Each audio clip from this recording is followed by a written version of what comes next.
अस्सलाम वालेकुम second year, welcome back to your online class. I hope आप सब खैरियत से होंगे। बेटा, हमने एक्सक्रीशन का टॉपिक स्टार्ट किया हुआ है और हमने ये देखा है प्रीवियस लेक्चर के अंदर कि जो डिफरेंट इनवर्टिब्रेट्स हैं उनके अंदर एक्सक्रीशन का प्रोसेस जो है वो कैसे पाया जाता था। आज हमने ये देखना है कि जो वर्टिब्रेट्स हैं उनके अंदर एक्सक्रीशन का प्रोसेस कैसे पाया जाता था और जो स्टार्ट के वर्टिब्रेट्स थे या एवोल्यूशन कैसे हुई है, ये सारा जो है आज हमने देखना है। इसके अलावा हमने ह्यूमन का डिस्कस करना है कि ह्यूमन के अंदर एक्सक्रीटरी ऑर्गन कौन कौन से और उनमें किस तरह से जो है वो रोल प्ले कर रहे होते हैं। तो वन बाय वन देखते हैं। सबसे पहले देखते हैं एक्सक्रीशन इन वर्टिब्रेट्स। वर्टिब्रेट्स बच्चे कौन से ऑर्गेनिज्म होते हैं? वो ऑर्गेनिज्म जिनके अंदर वर्टिब्रल कॉलम जो है वो पाया जाता है। ये क्लासिफिकेशन जो है आप फर्स्ट ईयर के अंदर देख चुके हो। सबसे पहले क्या कहते हैं, पहले पॉइंट के अंदर द एंसेस्टर्स ऑफ वर्टिब्रेट्स, यानी जो वर्टिब्रेट्स के अबव अजदाद थे, यानी जिनसे अकॉर्डिंग टू साइंस वर्टिब्रेट जो है वो इवॉल्व हुए हैं, वो कौन से थे? इनवर्टिब्रेट्स थे। और वो कौन से वाले इनवर्टिब्रेट्स? जो कॉर्डेट थे। उनके अंदर क्या कहते हैं, have segmentally arrange excretory structures throughout the body like the metanephridia in earthworm. क्या कहते हैं कि जो इनवर्टिब्रेट्स थे, कॉर्डेट्स थे, जिनसे जो है वर्टिब्रेट्स इवॉल्व हुए हैं, उनके अंदर जो एक्सक्रीटरी सिस्टम था वो उनके सेगमेंट्स के अंदर अरेंज होता था, यानी हर सेगमेंट के अंदर अलग से जो है एक्सक्रीटरी सिस्टम पाया जाता था। जैसे हमने बच्चे प्रीवियस लेक्चर के अंदर अर्थवर्म के अंदर देखा है, आप लोगों ने देखा है कि अर्थवर्म की जो बॉडी होती है, इस तरह से हमने देखा था प्रीवियस लेक्चर के अंदर कि अर्थवर्म की बॉडी सेगमेंटेड है। ये एक सेगमेंट, ये दूसरा सेगमेंट, ये तीसरा सेगमेंट, ऐसे ही उसकी पूरी बॉडी जो है ना वो सेगमेंटेड होती है और हर सेगमेंट के अंदर अलहदा से उसका एक्सक्रीटरी सिस्टम पाया जाता था। तो जो यही बता रहे हैं यहाँ पे कि जो स्टार्ट के जो है वो कॉर्डेट थे, उनके अंदर भी इसी तरह से स्ट्रक्चर पाई जाती थी। फिर सेकेंड पॉइंट में क्या कहते हैं, this character is well represented in primitive vertebrates have fishes which have the kidney with the segmentally arranged tubule. और इसके अलावा यहाँ पे यही चीज़ बता रहे हैं कि जो स्टार्ट के वर्टिब्रेट्स थे, जैसे कि हैग फिशेज हैं, उनके अंदर भी सेम ऐसे ही पाया जाता था। सेगमेंट्स के अंदर जो है वो डिफरेंट तरह के किडनीज, यानी किडनीज पाए जाते थे और फिर उनके अंदर ट्यूब्यूल सिस्टम पाया जाता था। फिर आहिस्ता आहिस्ता उनके अंदर चेंजेस हुई हैं, एवोल्यूशन हुई है और वर्टिब्रेट्स बने हैं। तो उन वर्टिब्रेट्स के अंदर जो है फिर ये चीज़ें रिड्यूस होकर सिर्फ 2 किडनीज तक आ गई हैं, जैसे कि ह्यूमन के अंदर अब पाई जाती हैं। फिर उन जो किडनीज हैं उनके अंदर जो है वो ट्यूब्यूल सिस्टम, नेफ्रॉन वगैरह और ये सारी चीज़ें बनी हैं। तो थर्ड पॉइंट में यही चीज़ बता रहे हैं। फिर फोर्थ पॉइंट में क्या कहते हैं, kidneys contain numerous tubules not arrange segmentally, कि किडनीज के अंदर बहुत सारी ट्यूब्यूल्स होती हैं और वो सेगमेंट में किडनीज अरेंज नहीं है, जस्ट 2 किडनीज हैं जो कि बॉडी के अंदर पाए जाते हैं। और वो जो नेटवर्क है एक ट्यूब्यूल्स का, जो कि कैपिलरीज़ के जैसा है, यानी जैसे ब्लड कैपिलरीज़ होती हैं, सेम ऐसी बारीक सी जो है ना वो ट्यूब्यूल्स पाई जाती हैं, जिनको क्या कहते हैं, नेफ्रॉन कहते हैं। फिर आगे नेफ्रॉन की डेफिनेशन दी हुई है बच्चे। नेफ्रॉन की जो स्ट्रक्चर और डायग्राम वगैरह है वो इंशाल्लाह हम नेक्स्ट लेक्चर के अंदर देखेंगे। यहाँ पे इसकी डेफिनेशन दी हुई है कि नेफ्रॉन क्या है, बेसिक स्ट्रक्चर और फंक्शनल यूनिट है किडनी का। ठीक है। फिर नेक्स्ट जो है ह्यूमन के अंदर, अब पहले ओवरऑल वर्टिब्रेट्स की बात की है, अब स्पेसिफाई होके ह्यूमन के ऊपर जो है वो डिस्कस करना चाह रहे हैं। इसमें क्या कहते हैं कि एक्सक्रीशन इन ह्यूमन में क्या जो डिफरेंट किस्म के जो है वो मैकेनिज्म पाए जाते हैं। सबसे पहले क्या कहते हैं, considering the chemical basis of life and its sustainability on metabolic pathway, the generation of waste is primarily done at the metabolic level and these are called metabolic waste. कि लाइफ को जो है वो कंटिन्यू रखने के लिए different किस्म के मेटाबॉलिक रिएक्शंस हो रहे होते हैं, डिफरेंट किस्म के केमिकल रिएक्शंस हो रहे होते हैं और उन केमिकल रिएक्शंस के रिजल्ट में डिफरेंट किस्म के वेस्ट प्रोडक्ट जो है वो प्रोड्यूस हो रहे होते हैं, उनको क्या कहते हैं, मेटाबॉलिक वेस्ट कहते हैं। उन मेटाबॉलिक वेस्ट में क्या क्या चीज़ें प्रोड्यूस हो रही होती हैं, यूरिया प्रोड्यूस हो रहा होता है, जहाँ पे आगे बताया हुआ है। जैसे यूरिया प्रोड्यूस होता है मेटाबॉलिज्म किसकी, मेटाबॉलिज्म से, अमाइनो एसिड। यानी हमने प्रीवियसली ये चीज़ डिस्कस कर चुके हैं कि जब अमाइनो एसिड को तोड़ा जाता है तो उससे क्या प्रोड्यूस होता है, अमाइन ग्रुप निकलता है और वो अमाइन ग्रुप जो है आगे अमोनिया और अमोनिया से फिर यूरिया बनता है। तो यही चीज़ यहाँ पे बता रहे हैं कि यूरिया प्रोड्यूस होता है किससे, अमाइनो एसिड से। फिर सेकंड में क्या कहते हैं कि कैरेटिनाइन प्रोड्यूस होता है जो कि एक वेस्ट प्रोडक्ट है। और कैसे, कहाँ से प्रोड्यूस हो रहा है, जो मसल्स के अंदर एक प्रोटीन पाई जाती है कैरेटिन, वो, और जो मसल्स पुराने हो जाते हैं, उनके टिश्यूज़ पुराने हो जाते हैं, उनसे जो वेस्ट प्रोडक्ट प्रोड्यूस हो रहा है जिसको कैरेटिनाइन बोल रहे हैं, ये नाइट्रोजनस वेस्ट बॉडी के अंदर प्रोड्यूस हो रहा होता है। इसके अलावा जो है न्यूक्लिक एसिड की ब्रेकडाउन हो रही होती है, प्योरीन, पैरामिडीन्स वगैरह, डीएनए आरएनए की ब्रेकडाउन से यूरिक एसिड बन रहा होता है। इसके अलावा जो पुराने रेड ब्लड सेल्स हैं उनकी जब ब्रेकडाउन होती है उसके अंदर हीमोग्लोबिन पाया जाता है, तो जाहिर है हीमोग्लोबिन की भी ब्रेकडाउन होगी और हीमोग्लोबिन की ब्रेकडाउन से बिलिरुबिन एक केमिकल जो है वो प्रोड्यूस हो रहा होता है जो कि नाइट्रोजनस वेस्ट है। ठीक है। नेक्स्ट क्या कहते हैं कि metabolic waste also include the toxins produce within the body and ingested into the body such as a pesticide, drugs and food additive. इसके अलावा डिफरेंट किस्म के और भी जो है वो मेटाबॉलिक वेस्ट बॉडी के अंदर पाए जाते हैं, जो कि हम खुराक के ज़रिए से बॉडी में ले जाते हैं, या पेस्टिसाइड डिफरेंट किस्म की होती हैं जो कि फसलों पर की जाती हैं। तो ज़ाहिर है वो फसलें जो है वो सब्जियाँ वगैरह जब हम खाते हैं तो वो पेस्टिसाइड हमारी बॉडी के अंदर चले जाते हैं। इसके अलावा फूड एडिटिव्स, फूड को स्टोर करने के लिए, फूड के टेस्ट को इन्हांस करने के लिए डिफरेंट किस्म के केमिकल्स डाले जाते हैं, वो भी जो है वो टॉक्सिन्स होते हैं, या तो उनको भी बॉडी से रिमूव करना ज़रूरी होता है। तो ये सारा प्रोसेस जो है बॉडी के अंदर हो रहा होता है। क्या कहते हैं, the presence of waste in the body cause serious hazard, thus the elimination by the excretory system. कि ये जितने भी हमने केमिकल्स पढ़े हैं ऊपर के, यूरिया हो गया, कैटेनाइन हो गया, यूरिक एसिड हो गया, बिलिरुबिन हो गया, इसके अलावा डिफरेंट ड्रग्स वगैरह हो गई, इनका बॉडी से निकलना ज़रूरी होता है। बॉडी इनको निकाल देती है ताकि जो है डिफरेंट किस्म की बीमारियों से बचा जा सके। अब हमारी बॉडी के अंदर कौन कौन से एक्सक्रीटरी ऑर्गन पाए जाते हैं? स्किन थोड़ा बहुत रोल प्ले करती है, लिवर का जो है वो रोल होता है, और इसके अलावा जो है सबसे ज़्यादा रोल जो है वो किडनीज़ का होता है। तो वो वन बाय वन हम डिस्कस करते हैं। सबसे पहले स्किन का देखते हैं। आपकी स्किन के अंदर जो है 2 तरह के ग्लैंड्स पाए जाते हैं, वैसे तो और भी हैं लेकिन मेजरली 2 तरह के ग्लैंड्स जो हैं उनमें स्वेट ग्लैंड्स हैं और सेबेशियस ग्लैंड्स हैं। स्वेट ग्लैंड्स जो कि पसीना प्रोड्यूस करते हैं, पसीने के अंदर क्या होता है, एक्स्ट्रा वाटर और एक्स्ट्रा सॉल्ट जो है उसको बॉडी से रिमूव किया जाता है। और इसके अलावा जो है सेबेशियस ग्लैंड्स होते हैं जो कि सीबम प्रोड्यूस करते हैं। बच्चे बॉडी से जो है या स्किन से ना ऑयली सा एक सब्सटेंस निकल रहा होता है जिसको क्या कहते हैं, सीबम कहते हैं।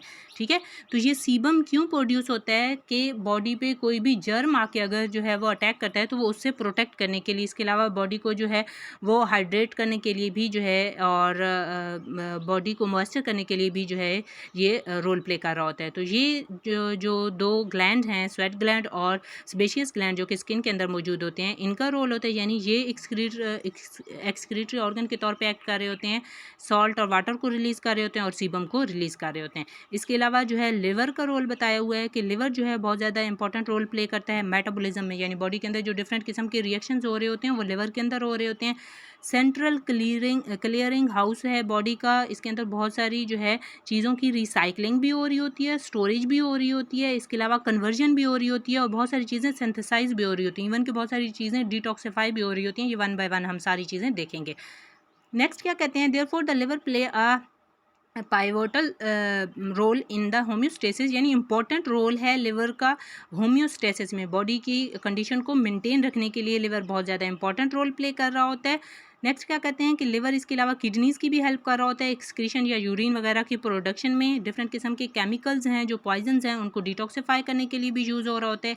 इसके अलावा हमने प्रीवियस लेक्चर के अंदर पढ़ाया कि अमोनिया जो है वो बहुत ज़्यादा टॉक्सिक है यूरिया की निस्बत। ठीक है, तो अमोनिया को कन्वर्ट किया जाता है यूरिया के अंदर, यूरिया साइकिल की फॉर्म में, वो भी हम प्रीवियस लेक्चर के अंदर देख चुके हैं। तो ये सारा प्रोसेस भी कहाँ पे हो रहा होता है, लिवर के अंदर हो रहा होता है। तो वन बाय वन जो है हम ये सारा देखेंगे कि लिवर कैसे जो है सिंथेसिस कौन सी चीज़ों की कर रहा होता है, स्टोरेज कौन सी चीज़ों की कर रहा होता है, इसके अलावा कौन सी चीज़ों को कन्वर्ट कर रहा होता है, और रिसाइकलिंग कौन सी चीज़ों की कर रहा होता है। सबसे पहले यूरिया साइकिल है बच्चे। यूरिया साइकिल जो है आप लोगों को वैसे हम पिछले लेक्चर के अंदर डिस्कस कर चुके हैं इसके सारे पॉइंट्स वगैरह भी, लेकिन आप लोगों को मैं साइकिल एक बार फिर से बता देती हूँ। पॉइंट्स जो हैं ये सारे आप लोग खुद रीड करेंगे, बट अगर किसी भी पॉइंट की समझ नहीं आती तो आप जो है लेक्चर नंबर 4 में जाके देखेंगे, उसके अंदर जो है आपको यूरिया साइकिल मैंने सारा बढ़ाया हुआ है, तो वहाँ से आप देख लीजिएगा। यहाँ पे क्या कहते हैं, यूरिया साइकिल ये आपके पास है, इसमें क्या कहते हैं, ऑर्निथीन पहले से मौजूद होता है, उसके अंदर अमोनिया और कार्बन डाइऑक्साइड जो है वो मिलके क्या चीज़ बनाते हैं, कार्बोमाइल फॉस्फेट बनाते हैं। ये ऑर्निथीन के साथ कार्बोमाइल फॉस्फेट मिलके क्या बनाता है, सिट्रोलिन। सिट्रोलिन के अंदर एक अमाइनो एसिड एस्पार्टेट प्लस साथ में अमोनिया वगैरह भी आता है, ये मिलके ये क्या बनाते हैं, आर्जिनोसक्सिनेट बनाते हैं। आर्जिनोसक्सिनेट से फ्यूमरेट निकल जाता है, पीछे क्या रह जाता है, आर्जिनिन रह जाता है। बच्चे हर स्टेप पे डिफरेंट किस्म के एंजाइम रोल प्ले कर रहे होते हैं। यहाँ पे जस्ट एक ही एंजाइम बताया हुआ है जो कि आर्जिनिन को कन्वर्ट करता है किस में, ऑर्निथीन में, प्लस साथ में यूरिया रिलीज होता है। इसको यहाँ पे कौन सा एंजाइम जो है वो है आर्जिनेज एंजाइम। ये सारा साइकिल जो है किसके अंदर हो रहा होता है, लिवर के अंदर हो रहा होता है। तो लिवर जो है इस तरीके से अमोनिया को कन्वर्ट करता है, लेस जो टॉक्सिक फॉर्म है उसकी यूरिया साइकिल के ज़रिए से। ठीक है, फिर नेक्स्ट क्या कहते हैं, नेक्स्ट ये सारा आपको पॉइंट्स बताए हुए हैं, ये पॉइंट आप देख लीजिएगा। फिर नेक्स्ट क्या कहते हैं कि यहाँ पे जो है यूरिया को बॉडी से निकालने के लिए कम वाटर की ज़रूरत होती है क्योंकि वो लेस टॉक्सिक है, और अमोनिया को बॉडी से निकालने के लिए जो है वो ज़्यादा वाटर की ज़रूरत होती है क्योंकि वो ज़्यादा टॉक्सिक होता है। और ज़ाहिर है ह्यूमन के पास पानी इतना ज़्यादा अवेलेबल नहीं होता जितना कि वो फ्रेश वाटर के अंदर रहने वाले एनिमल्स या ऑर्गेनिज्म हैं उनके पास होता है, तो इसलिए इसको अमोनिया को कन्वर्ट किया जाता है। ठीक है, नेक्स्ट आप लोगों को लिवर का हमने कहा कि 4-5 रोल होते हैं इसके कि ये जो है सिंथेसिस कर रहा होता है, स्टोरेज कर रहा होता है, कन्वर्जन कर रहा होता है, रिसाइकलिंग कर रहा होता है, और इसके अलावा डिटॉक्सिफिकेशन कर रहा होता है। ये आपकी बुक के अंदर एक टेबल दिया हुआ है, आप इस टेबल को जो है वो देख लीजिएगा। इसमें क्या कहते हैं, 1 बाय 1 सारे पॉइंट को डिस्कस कर लेते हैं। सबसे पहला पॉइंट जो है इसमें क्या कहते हैं कि सिंथेसिस होती है। सिंथेसिस में क्या कहते हैं कि नाइट्रोजनस वेस्ट जो है जैसे अमोनिया, यूरिया और यूरिक एसिड जो है ये प्रोड्यूस हो रहे होते हैं जो कि किडनी को सपोर्ट करते हैं। किडनी से फिर ये सारी चीज़ें प्रोड्यूस होकर ब्लड के ज़रिए से किडनी के पास जाते हैं और किडनी इनको यूरिन के ज़रिए से बॉडी से रिलीज़ करता है। इसके अलावा जो है प्लाज्मा प्रोटीन्स डिफरेंट किस्म की बॉडी के अंदर जो है यानी लिवर के अंदर बन रही होती हैं, जिसमें प्रोथ्रम्बिन है, फिब्रिनोजिन है, ये 2 प्रोटीन्स हैं जो कि ब्लड क्लॉटिंग में हेल्प करती हैं। और इसके अलावा एल्ब्यूमिन है जो कि हेल्प करती है बॉडी के ऑस्मोटिक बैलेंस को, यानी बॉडी के अंदर सॉल्ट वगैरह के बैलेंस को मेंटेन करने के लिए जो है वो यूज़ हो रही होती है। तो डिफरेंट किस्म की ये जो प्रोटीन्स हैं ये भी लिवर के अंदर प्रोड्यूस हो रही होती हैं। इसके अलावा जो है बाइल आपको पता है लिवर प्रोड्यूस करता है जो कि गाल ब्लैडर के अंदर जाके स्टोर हो जाता है। उसका काम क्या होता है, इमल्सिफाई करना फैट्स को, यानी फैट्स की जो है वो ड्रॉप की फॉर्म में बना के उसके ऊपर कवरिंग कर देता है ताकि उनके ऊपर एंजाइम अच्छे से एक्ट करके और उसकी जो है वो डाइजेशन की जा सके। ये चीज़ आप लोग जो है वो फर्स्ट ईयर के अंदर पढ़ चुके हैं, इमल्सिफिकेशन ऑफ फैट्स। ठीक है, तो उसके लिए बाइल चाहिए होता है और वो बाइल कौन प्रोड्यूस कर रहा होता है, लिवर प्रोड्यूस कर रहा होता है। इसके अलावा डिफरेंट किस्म के लिपिड्स, कोलेस्ट्रॉल और लिपोप्रोटीन्स की भी सिंथेसिस जो है वो किसके अंदर हो रही होती है, लिवर के अंदर हो रही होती है। और ये जो सारी चीज़ें हैं ये ब्लड को जो है ब्लड की केमिस्ट्री को मेंटेन करने के लिए यानी ब्लड की कॉन्स्टिट्यूशन को मेंटेन करने के लिए, इसके अलावा एनर्जी को स्टोर करने के लिए और सेल की स्ट्रक्चर को जो है मेंटेन रखने के लिए, क्योंकि आपको पता है कि ये लिपोप्रोटीन्स और कोलेस्ट्रॉल वगैरह जो है प्लाज्मा मेम्ब्रेन के अंदर पाई जाती हैं। तो ये प्लाज्मा मेम्ब्रेन वगैरह की स्ट्रक्चर बनाने के लिए भी जो है वो चीज़ें जो चाहिए होती हैं वो लिवर के अंदर प्रोड्यूस हो रही होती हैं। इसके अलावा सेकेंड पॉइंट में क्या कहते हैं कि डिफरेंट चीज़ों को जो है वो लिवर स्टोर भी कर रहा होता है, जैसे कि इन्होंने आयरन का बताया हुआ है। आप लोगों को बच्चे पता है कि आयरन जो है वो हीमोग्लोबिन के अंदर पाया जाता है और हीमोग्लोबिन क्या करती है, ऑक्सीजन को ट्रांसफ़र कर रही होती है बॉडी के अंदर। ठीक है, तो यहाँ पे क्या कहते हैं कि स्टोर कर रहा, जो एक्स्ट्रा आयरन आपकी बॉडी के अंदर आ रहा होता है ये इसको स्टोर करता है। और इस आयरन का काम क्या है, oxygenation of tissues as a constituent of haemoglobin, के हीमोग्लोबिन का पार्ट बन के डिफरेंट टिश्यूज़ की ऑक्सीजनेशन में ये आयरन हेल्प करता है। फिर नेक्स्ट क्या कहते हैं कि ग्लाइकोजन जो है वो पाया जाता है। ग्लाइकोजन आपको पता है कि ग्लूकोज को स्टोर किया जाता है किस फॉर्म में, ग्लाइकोजन की फॉर्म में। ठीक है, जो एक्स्ट्रा ग्लूकोज होगा उसको स्टोर कर देते हैं ग्लाइकोजन की फॉर्म में, जो कि एनर्जी रिजर्वायर है। जब आपकी बॉडी के अंदर जो है एनर्जी की कमी होती है या फास्टिंग का प्रोसेस चल रहा होता है तब जो स्टोर्ड फॉर्म में ग्लाइकोजन है उसको तोड़ के और उससे जो है वो एनर्जी ली जाती है। फिर जो है वो थर्ड पॉइंट बताया हुआ है कि डिफरेंट चीज़ों को कन्वर्ट भी जो है वो कर रहा होता है लिवर। ठीक है, इसमें क्या कहते हैं कि जो एक्स्ट्रा ग्लूकोज है उसको कन्वर्ट किया जा रहा होता है ग्लाइकोजन के अंदर। ठीक है, कैसे कि यहाँ पे डिफरेंट किस्म के जो है वो हार्मोन्स इन्वॉल्व होते हैं। इंसुलिन क्या करता है, ग्लूकोज जो आपकी ब्लड के अंदर जो खुराक के ज़रिए से एक्स्ट्रा ग्लूकोज आ रहा है उसको कन्वर्ट कर देता है ग्लाइकोजन की फॉर्म में यानी स्टोर फॉर्म में। इसके अलावा आप लोगों ने जो है फर्स्ट ईयर के अंदर पढ़ा था कि आपकी बॉडी के अंदर एनारोबिक एक प्रोसेस पाया जाता है जिसके रिजल्ट में जो है लैक्टिक एसिड प्रोड्यूस होता है। ठीक है, यानी जब बॉडी बहुत ज़्यादा जो है वो एक्सरसाइज की फॉर्म में होती है या एक्सरसाइज कर रही होती है तब ऑक्सीजन की कमी हो जाती है तो बॉडी एनारोबिकली रिस्पायरेशन करना शुरू कर देती है, जिसके रिजल्ट में लैक्टिक एसिड प्रोड्यूस होता है। उस लैक्टिक एसिड को भी लिवर कन्वर्ट कर रहा होता है ग्लाइकोजन के अंदर स्टोर फॉर्म में, एनर्जी की स्टोर फॉर्म में। और इसके अलावा जो है ग्लाइकोजन को फिर जो है वो ग्लूकोज से भी कन्वर्ट किया जा रहा होता है। ठीक है, ये सारी चीज़ें क्यों की जा रही हैं, ताकि एनर्जी को बॉडी के अंदर जो है वो स्टोर किया जा सके और जब भी एनर्जी की ज़रूरत होगी तो इन चीज़ों को तोड़ के दोबारा से बॉडी एनर्जी हासिल करेगी। फिर फोर्थ पॉइंट में क्या कहते हैं कि डिफरेंट चीज़ों की रिसाइकलिंग भी जो है वो किसके अंदर हो रही होती है, लिवर के अंदर हो रही होती है। कैसे, जैसे आयरन की रिसाइकलिंग हो रही है, हीमोग्लोबिन की रिसाइकलिंग हो रही है। बच्चे आपकी बॉडी के अंदर जितने भी पुराने रेड ब्लड सेल्स होते हैं वो रेड ब्लड सेल्स जाके लिवर के अंदर उनकी ब्रेक डाउन होती है और उसमें जो भी यूज़फुल चीज़ें होती हैं उनको दोबारा से लिवर जो है वो रिसाइकल करता है, ताकि रिसाइकल करके दोबारा से रेड ब्लड सेल्स जो नए बनने हैं उनके अंदर उनको यूज़ किया जा सके और फिर उन रेड ब्लड सेल्स ने क्या करना है, डिफरेंट टिश्यूज़ की ऑक्सीजनेशन करनी है हीमोग्लोबिन के ज़रिए से। इसके अलावा नेक्स्ट क्या कहते हैं कि अगर आप फूड के ज़रिए से या किसी भी तरीके से आपकी बॉडी के अंदर कोई भी ड्रग्स प्रोड्यूस हो रही हैं या फूड के ज़रिए से जा रही हैं, जैसे डिफरेंट किस्म के केमिकल्स हैं, फूड एडिटिव्स हैं, पेस्टिसाइड्स हैं या ड्रग्स हैं, इनको भी डिटॉक्सिफाई कर रहा होता है और फिर डिटॉक्सिफाई करके फिर इनके जो वेस्ट प्रोडक्ट होते हैं उनको किडनी के ज़रिए से बॉडी से जो है किडनी के अंदर भेज देता है, फिर किडनी के ज़रिए से यूरिन की फॉर्म में बॉडी से ये निकल जाते हैं। ठीक है, तो ये डिफरेंट रोल जो है वो लिवर के बताए हुए हैं। ये टेबल भी आप लोगों ने अच्छे से कर लीजिएगा बच्चे, ये आप लोगों का लॉन्ग क्वेश्चन के फॉर्म में भी आता है कि लिवर का जो है वो रोल लिखें, तो उसमें ये सारी चीज़ें जो है आप लोग लिखोगे। नेक्स्ट आप लोगों का जो है हमने कहा 3 चीज़ें हैं, एक स्किन है, एक लिवर है और जो मेन चीज़ है वो किडनी है या यूरिनरी सिस्टम है। उस यूरिनरी सिस्टम में आपके डिफरेंट जो है वो बॉडी ऑर्गन्स आ रहे होते हैं। सबसे पहले हम ओवरऑल स्ट्रक्चर देख लेते हैं कि जो ओवरऑल आप लोगों का एक्सक्रीटरी सिस्टम है उसमें क्या क्या चीज़ें हैं, फिर हम किडनी की स्ट्रक्चर को डिस्कस कर लेंगे, नेफ्रॉन जो है इंशाल्लाह हम नेक्स्ट लेक्चर के अंदर देखेंगे। इसमें क्या कहते हैं, आपकी बॉडी के अंदर आपके जो एब्डोमिनल कैविटी है उसके अंदर 2 किडनीज़ पाई जाती हैं। ठीक है, एक किडनी थोड़ा सा ऊपर होगी और दूसरी किडनी जो है वो थोड़ा सा नीचे होगी, क्योंकि यहाँ पे साथ में जो है वो लिवर होगा, तो लिवर की वजह से जो है ये किडनी थोड़ा सा नीचे की तरफ होगी।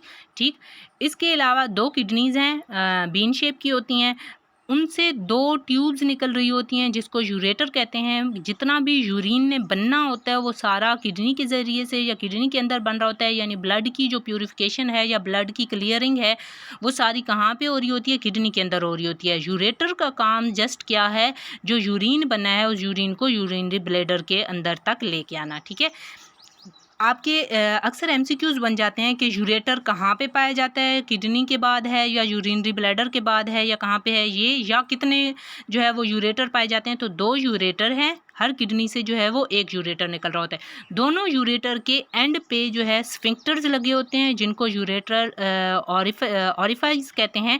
इनका काम क्या होता है कि ये जो यूरिन यहाँ पे किडनी से बन के आ रहा है उसको यहाँ पे यूरिनरी ब्लैडर के अंदर स्टोर करना।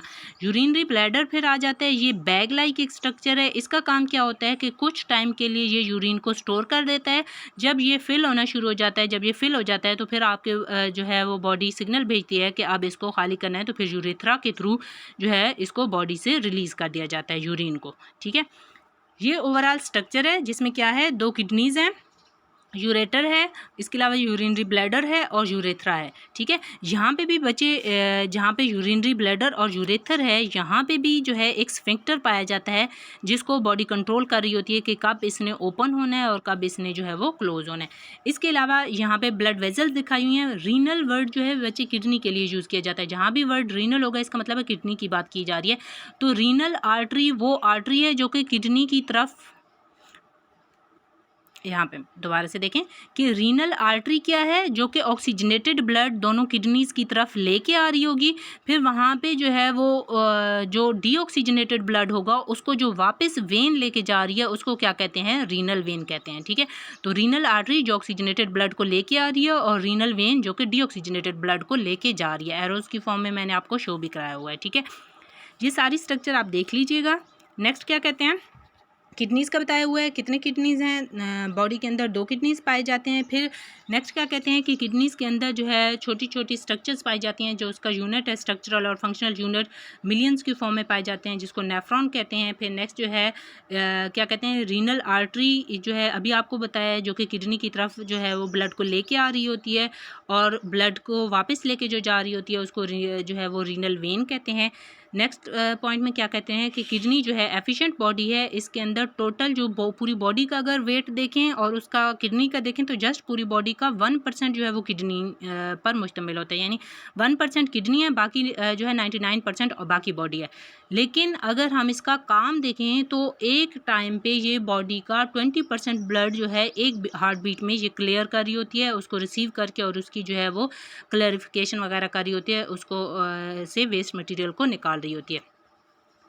नेक्स्ट पॉइंट में क्या कहते हैं कि यूरिन जो है ब्लड की जब फिल्ट्रेशन होती है तो उसके रिजल्ट में यूरिन प्रोड्यूस होता है। और फिर नेक्स्ट पॉइंट में क्या कहते हैं, it is a processed through the tubular system called nephron. और इस सारे प्रोसेस को आगे हमने नेफ्रॉन की स्ट्रक्चर देखनी है, नेफ्रॉन का फंक्शन देखना है, उसमें सारा देखोगे कि कैसे यूरिन बन रहा होता है, कैसे उसके पास ब्लड आता है, ब्लड से जो है वेस्ट मटेरियल को निकाल के कैसे यूरिन की फॉर्म में चेंज किया जा रहा होता है।